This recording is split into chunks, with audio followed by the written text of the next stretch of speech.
Please welcome Anthea Gonzalez-Santiago, Security Engineer, Cisco. Wow, what an honor it is to be here today. I first started attending these conferences when I was a student, and I still can't believe that I get to be here and share a part of myself with all of you. Like, if you had told me a few years ago that I would be on the main stage, I wouldn't have believed you. And that question for myself really bothered me. What was it in me that made me believe that this was out of reach, that this could never happen to me? So with that in mind, I did a little bit of soul searching. I thought back to other points in my life that had felt out of reach. And for me, that goes for getting my master's degree, going to college, but even before then, just applying to college was a big hurdle for me. I am a first-generation immigrant, a proud daughter of immigrants, and so I didn't know what it was like to go to college in this country, and every step felt overwhelming and complex. Like, it was difficult for me, and it made that moment really special to be able to graduate with my degrees and be proud of myself and for my family.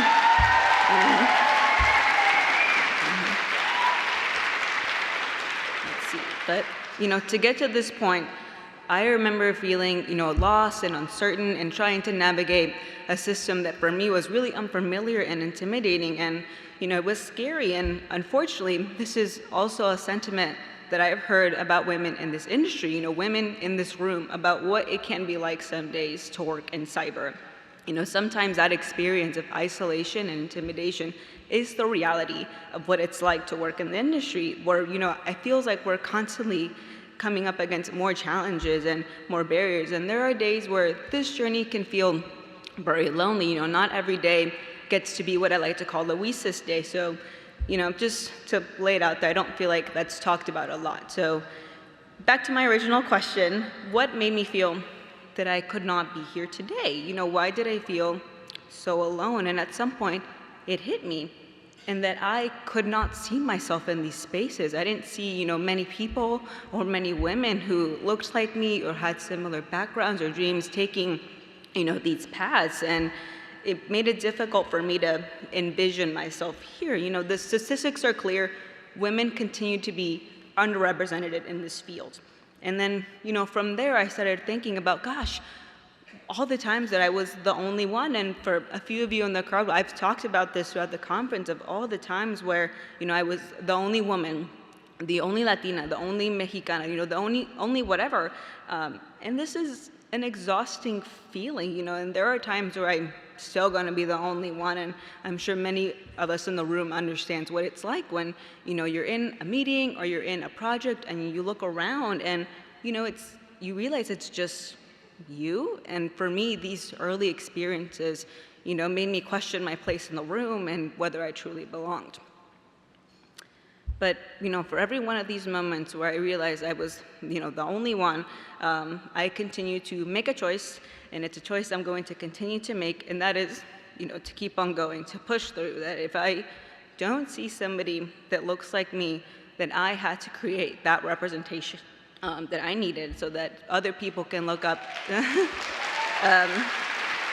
to me the way that I wanted to look up to other people. But, anyone that's ever had to do this, which I'm assuming is a majority of the room, this is exhausting to have to be your own inspiration, to feel like, you're carrying your dreams, but the dreams of others, to ensure that your success allows others to succeed after you. And for me, the weight of these expectations can be overwhelming, and sometimes leaving you to wonder, like, am I ever going to be enough?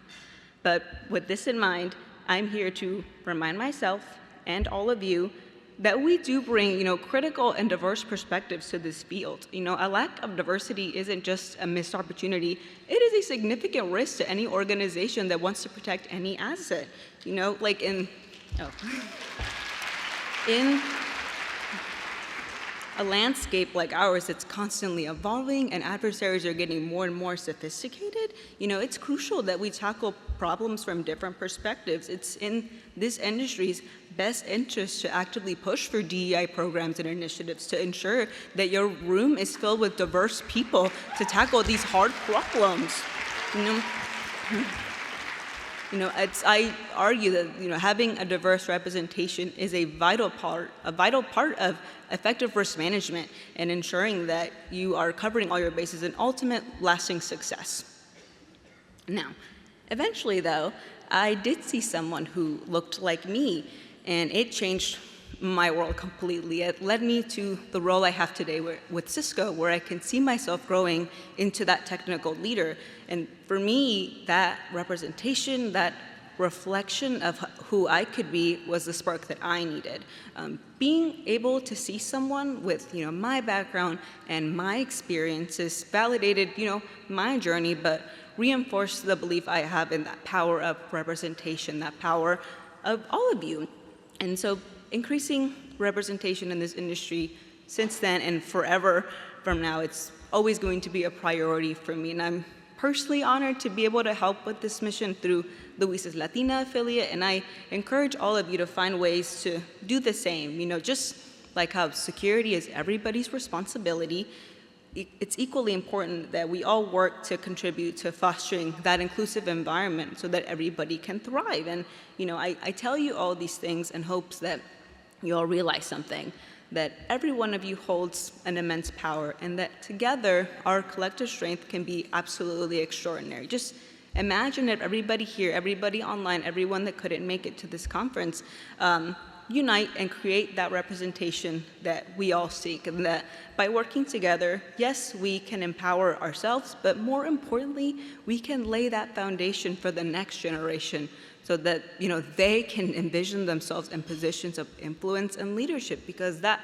power of being able to see multiple versions of you, whether it's early in career or senior management, of knowing that you're not alone, is what makes all the difference. It made the difference for me, and there's countless of other women in the room that it made the difference for them at one point as well. So with that in mind, I encourage you to take full potential of this conference, to not only recognize your own power and what that means to you, but to help others do the same. Together we're stronger than we're alone. And that journey, it begins today, it begins tomorrow, it begins now. And I challenge you to make sure that you leave this conference with, we'll say, 3 new connections so you can continue to foster that inclusive environment and actually create a space where everybody feels valued and empowered by default instead of as an afterthought. So with that, thank you for allowing me to share a part of my journey with you, and I can't wait to see how we empower each other.